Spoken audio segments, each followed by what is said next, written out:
My name's Jasmine. I'm gonna be telling you guys a really funny joke.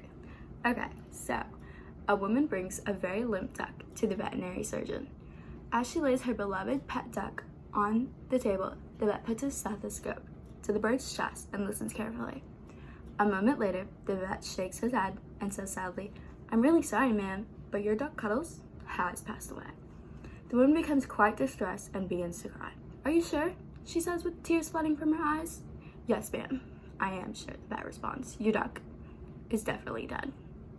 "But how can you be so sure?" the woman protests. "I mean, you haven't done any testing on him or anything, have you? Perhaps he's just stunned or in a coma or something." The vet rolls his eyes, then turns around and leaves the room.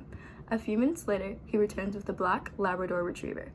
As the duck's owner looks on in excitement, the Labrador stands on his hind legs, puts his front paws on the examination table, and sniffs around the duck from top to bottom. He then looks up at the vet with sad eyes and shakes his head.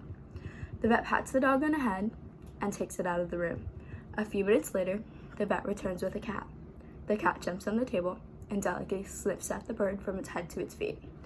After a moment, the cat looks up, shakes its head, and meows softly and strolls out of the room. The vet looks at the woman and says, "Look, ma'am, I'm really sorry, but as I said before, this is a duck that is most definitely no longer a part of this world. Your duck is dead." The vet then heads to his computer terminal, hits a few keys, and produces a bill, which he hands to the woman.